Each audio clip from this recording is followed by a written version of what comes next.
Vamos agora entrar mais a fundo no conceito de sistemas operacionais. Tá?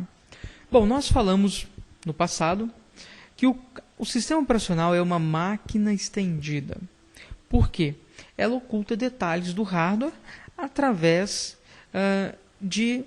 como eu posso dizer assim, uma API, não é, de funções que existem no sistema. Então, os programadores fazem chamadas a essas APIs do sistema, que vão, como eu posso dizer assim, abstrair o complexo do hardware. Bom, todo o sistema operacional, sim. Corta!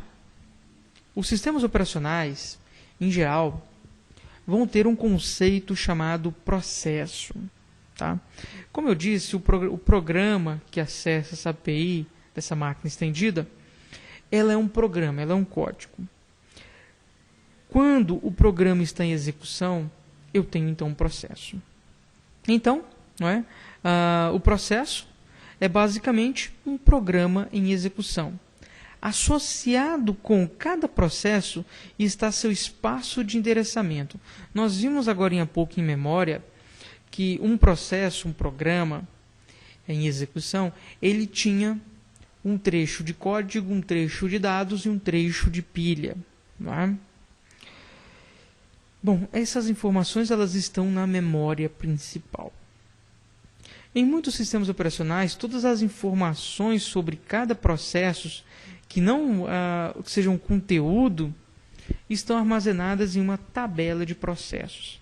Então, os sistemas operacionais vão armazenar esses dados desses processos, não dados do programa, mas os dados do processo, se eles estão em execução, se eles estão parados, o tamanho dele, aonde que ele está na memória, se ele está utilizando algum arquivo.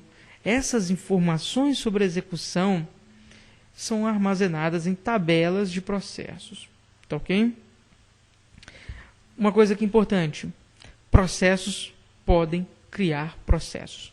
Por exemplo, imagine que você inicia o seu sistema operacional e de repente o próprio sistema operacional que inicia os processos vão começar a carregar outros processos, tá? Como por exemplo aquele vírus que você instalou, aquele vírus novinho, né? É um programa que vai ser executado, tá? Por algum outro processo. Então eu posso ter uma hierarquia de processos, tá? Ou seja, eu tenho processo pai e processo filho. Geralmente esses processos vão conversar entre si, tá? Por exemplo, na tela eu tenho A criou 2 processos, o B e o C. B criou 3 processos, D, E e F. Esses processos têm uma grande chance de ter uma conversa entre eles, de ter uma comunicação interprocessos. Comunicação interprocessos nós vamos abordar no próximo capítulo, tá ok?